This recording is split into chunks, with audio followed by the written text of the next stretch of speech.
నమస్తే. నేను మీ కుప్ప పద్మిని. ఇన్నాళ్ళు మీ సపోర్ట్‌ని నాకందిస్తూ, మీ ప్రేమని నాకందిస్తున్న ప్రతి ఒక్కరికి కృతజ్ఞతలు. ఇప్పుడు చూడబోతున్న ఈ వీడియో కూడా ఖచ్చితంగా మీకు ఉపయోగపడుతుంది. లైక్, షేర్ అండ్ సబ్స్క్రైబ్ చేసి మీ ఇష్టాన్ని, అలాగే మీ సపోర్ట్‌ని నాకందించండి. అలాగే ఈ వీడియో పట్ల మీ అభిప్రాయాన్ని కామెంట్ సెక్షన్‌లో కామెంట్ చేసి నాకు తెలియజేయండి. నమస్తే. నమస్తే. Welcome to our channel. నేను కుప్ప పద్మిని. ప్రస్తుతంతో పాటు ప్రముఖ ఆధ్యాత్మికవేత్త, ప్రముఖ న్యూమరాలజిస్ట్, లక్ష్మీ నరసింహస్వామి ఉపాసకురాలు శ్రీమతి స్రవంతి గారు మనతో పాటు ఉన్నారు. మాట్లాడదాం. నమస్తే అక్క. నమస్తే పద్మిని. అక్క, దత్తుడు గురించి మనం మాట్లాడుకోవాలి, చాలా రోజులైంది.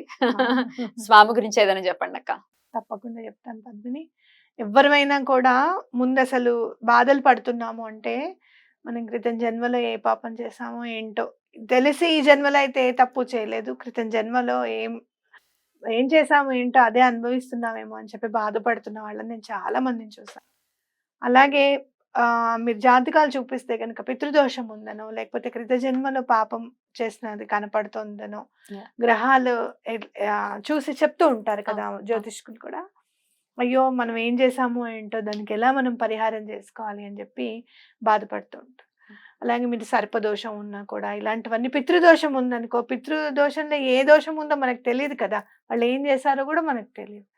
కాబట్టి ఇలాంటివన్నీ పోవాలి. అసలు కృతం జన్మలో చేసిన పాపం అనేది సమస్య పోవాలి. అలా ఆ పాప ఫలితాలు అనేవి ఉండకూడదు మనకి అని అనుకుంటే గనక కేవలం స్వామిని అర్చిస్తే మాత్రమే ఆ పాప ఫలితం పోతుంది అనమాట. ఎందుకంటే దత్తాత్రేయ స్వామికి ఉన్నది ఏంటంటే ముందు జన్మలో ఉన్న పుణ్యం కూడా, అంటే మనకి ఉంటుంది కదా, ముందు ముందు జన్మలో కూడా మళ్ళీ మనం ఎలాగా పుడతాం ఏంటనేది కూడా ఆయన చూస్తారు. చూసి అక్కడి నుంచి మన ఆయుష్ తీసుకొచ్చి కలుపుతారనమాట. మనం గురుచరిత్రలో చూస్తాం కూడా. కాబట్టి ఆయన ఏ పనైనా చేయగలుగుతారు అనమాట. అంటే కాలాన్నే శాసించగలుగుతారు. ఎలా శాసిస్తారు? మళ్ళీ కాలాన్ని నువ్వు ఇది చెయ్యకు అది చేయకని చెప్పరు. అర్థమైందా? తొందరగా చేసేటట్టు, తొందరగా కర్మ పరిపక్వం అయ్యేటట్టుగా చూస్తారనమాట. మన శ్రీపాదుల సారీ, క్షమించండి. సత్యం సత్యం. అలాగే మన శ్రీవల్లభుల చరిత్రలో కూడా మనం చూస్తాం కదా, స్వామి శంకర్ భట్టుకి 7.5 రోజుల్లో తీర్చేస్తారు మొత్తం 7.5 సంవత్సరాల ఏళ్ళనాటి శని కూడా.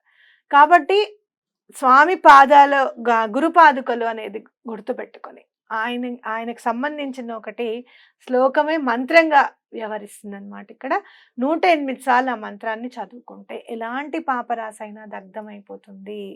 మనం దత్తాత్రేయ స్వామి వైపు మనం చూస్తే కనుక అసలు ఇంకా వేరే ఏ అడ్డంకి ఆటంకం అనేది ఉండదన్నమాట మనకి.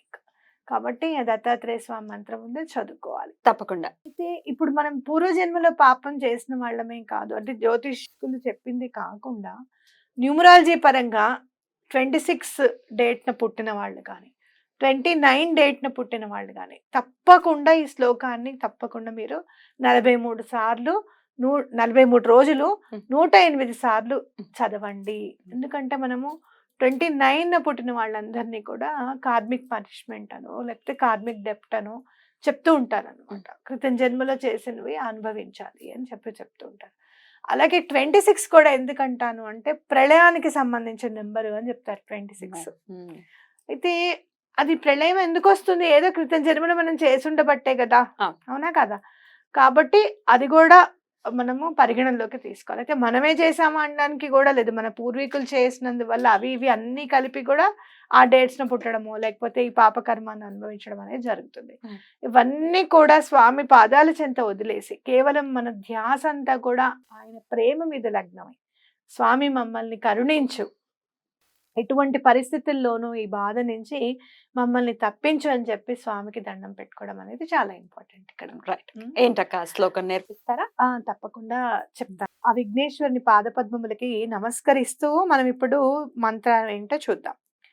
అత్రిపుత్రో మహాతేజ దత్తాత్రేయో మహాముని తస్య స్మరణ మాత్రేన సర్వ పాపై ప్రముచ్యతే. అంతేనా? అంతే. ఎంత బాగుందో చూడు అసలు. అత్రిపుత్రుడు ఆయన, మహాతేజుడు, మహాతేజోవంతుడు. దత్తాత్రేయ స్వామి అయిన నువ్వు మహామునివి, అవునా? కాబట్టి అలా నిన్ను ఇలా తలిస్తే చాలు, తలిచిన వెంటనే, తలిచిన మాత్రం చేతనే ఆ పాపాలన్నీ కూడా క్షయమైపోతాయి స్వామి. నన్ను రక్షించు అని చెప్పి మనం అడుగుతున్నాం అనమాట స్వామి వారిని. అద్భుతం. కాబట్టి చక్కగా 108 సార్లు చదువుకునేటప్పుడు తులసి మాల తీసుకోండి, లేకపోతే రుద్రాక్ష మాల అయినా తీసుకోండి. తులసి మాల తీసుకుంటే చాలా మంచిది. తక్కువలో కూడా వచ్చేస్తుంది. రుద్రాక్షకి మనం అసలైన రుద్రాక్షలా కావా అని కూడా మనం చూసుకోవాల్సి వస్తుంది కదా. కాబట్టి తులసి మాల తీసేసుకోండి. తులసి మాల తీసుకొని చక్కగా చదువుకోండి. ఈ ఈ జపం చేయడానికి మాత్రమే ప్రత్యేకంగా ఒక మాల తీసుకోండి. అది చక్కగా దేవుడి పెట్టుకోండి. చాలా తక్కువ, 20-30 రూపాయలు ఉంటుంది అంతే. కాబట్టి అవి చక్కగా తీసుకొని దేవుడి రూమ్ లో పెట్టుకోండి. అది ఎప్పుడు కూడా కింద వేయకండి, దానికి ఒక బౌల్ చేసుకోండి. మళ్ళీ ఇక్కడ మీరు స్టీల్ది పెట్టచ్చా, ఇత్తడిది పెట్టచ్చా అంటే మీ ఇష్టం. గాజుదైనా పెట్టుకోవచ్చు, లేకపోతే ఇత్తడిదైనా పెట్టుకోవచ్చు, రాగి బౌల్ అయినా పెట్టుకోవచ్చు. స్టీల్ది మాత్రం మనం పూజ రూమ్ లోకి తీసుకువెళ్దాం. ఓకేనా? ఇలా మనం స్వామికి చక్కగా పువ్వులు కూడా మీరు ఇంటి దగ్గర చక్కగా తెల్ల పూలు ఏమన్నా ఎక్కువగా దొరికాయి అనుకోండి, చక్కగా పువ్వు కూడా పెట్టచ్చు అనమాట. 108 పూలు తీసుకొని చక్కగా ముందే లెక్క పెట్టుకున్నారనుకో, అలా ఒక్కొక్క పువ్వు పెడుతూ కూడా స్వామికి మంత్రం జపం చేసుకోవచ్చు. అయితే మంత్రం జపించేటప్పుడు ఎప్పుడు కూడా పెదవులు కూడా కదలకుండా, లోపల నాలిక కూడా కదలకుండా గనక మనం జపం చేసుకుంటే చాలా మంచిది. కొంతమంది గట్టిగా చదువుతూ ఉంటారు, లేదు అంటే గనక మన వాయిస్ మనకు వినపడకపోతే మనం చదివినట్టుగా అనిపించదు. అలా మీరు స్తోత్రాలు అవి చదువుకున్నప్పుడు ఓకే, కానీ ఇది మంత్రం జపం చేసుకుంటున్నాం కాబట్టి ఎటువంటి పరిస్థితుల్లోనూ సౌండ్ అవ్వకుండా చేసుకోండి. నెమ్మదిగా అలా చూస్తూ చేసుకోవాలన్నమాట. నాలుగు కూడా కదలకుండా మంత్ర జపం అనేది జరిగిపోవాలి. చక్కగా ఒక పేపర్ మీద రాసుకోండి, ముందే నేను చెప్పింది రాసుకొని ఆ పేపర్ అక్కడ అలా పెట్టేసేసుకొని ఎగరకుండా అలా చూస్తూ చదువుకుంటూ వెళ్ళిపోవడమే. అలా కొన్నిసార్లు చదివిన తర్వాత 2 రోజులు చదివిన తర్వాత నోటికి వచ్చేస్తుంది. చక్కగా కళ్ళు మూసుకొని ధ్యానం చేస్తే ఆ దత్తాత్రేయ స్వరూపము తప్పకుండా సాకారం అవుతుంది. ఓకే, 43 రోజులు చేసుకోవాల్సినటువంటి అంటే ఈ శ్లోకాన్ని 43 రోజులు చేయాలి, ప్రతిరోజు 108 సార్లు చేసుకోవాలి. ఇంకా దత్తాత్రేయుడికి సంబంధించి అంటే నియమాలు చెప్తూ ఉంటారు కదక్క, నియమాలు ఏంటక్క? మనం ఎప్పుడు కూడా నియమము అనేసరికి చాలా భయపడిపోతాం అన్నమాట, అమ్మో అనేది. కానీ ఈ నియమాలన్నీ కలిసే నిష్ట అవుతుంది. నియమాలు ఏంటి? మీరు దాంపత్య జీవితానికి దూరంగా ఉండాలి, మద్యం తినకూడదు, మద్యం తాగకూడదు, మాంసాహారం తినకూడదు. ఇవి నియమాలు. చక్కగా గురువారం నాడు స్టార్ట్ చేసుకోండి, ఎప్పుడైనా స్టార్ట్ చేసుకుంటే. అలాగే స్టార్ట్ చేసుకునే ముందు రోజు కానివ్వు, లేకపోతే ఆ రోజు కానివ్వు, తప్పకుండా విఘ్నేశ్వరుడికి పూజ చేసుకోవడం అనేది. పూజ కంప్లీట్ అయిపోయిన తర్వాత ఎలాంటి విఘ్నాలు లేకుండా చక్కగా కంప్లీట్ చేయించావు నాయన అని చెప్పి మళ్ళీ విఘ్నేశ్వరుడికి పూజ చేసుకోవడం కూడా చాలా ఇంపార్టెంట్. బ్యూటిఫుల్. అయితే ఈ నియమాల్లో ఇంకొక నియమం కూడా యాడ్ చేస్తే బాగుంటుందేమో అనిపిస్తుంది అక్క. ఎందుకంటే అందరికి చాలా చాలా ఈజీగా అబద్ధాలు ఆడేయటం అనేది అలవాటు అయిపోయింది కదా. ఇంకొక ట్రాఫిక్ లో ఉన్నాం, ట్రాఫిక్ లో ఏమి ఉండం, కానీ ట్రాఫిక్ లో ఉన్నాం అని చెప్తాము. ఇది చాలా సర్వసాధారణం అయిపోయింది. అండ్ కన్సిడర్ చేయట్లేదు అది అబద్ధం రా, అది దోషము అనేది కూడా కన్సిడర్ చేయట్లేదు. రైట్?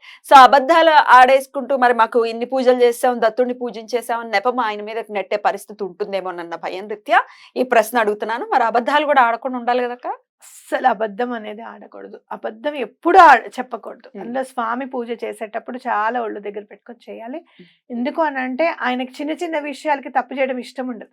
ఎప్పుడైనా గుర్తించు, అబద్ధం ఎప్పుడు పక్కవాడి ప్రాణం పోతుంది అని అంటే, మనం ప్రాణం మీదకి వస్తోంది అని అన్నప్పుడు మాత్రమే అబద్ధం చెప్పాలి.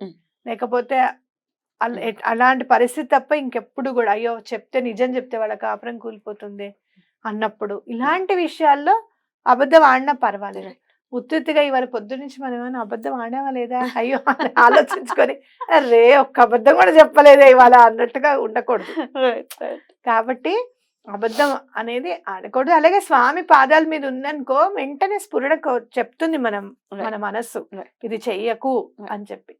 కాబట్టి మీరు అలా ఏం చేయకుండా, బయట ఏం తినకుండా, ఇంకోటి ఇది కూడా నియమం కిందకి వస్తుంది, తప్పకుండా చూడండి. మీరు ఎక్కడ ఎవరింటికి వెళ్ళొద్దు, ఓకే, పూజ చేసేటప్పుడు. అలాగే ఎవరన్నా మీ ఇంటికి వస్తే వాళ్ళు నాన్ వెజ్ తిన్నారు బాగా వచ్చేసారు అని అనుకోకండి.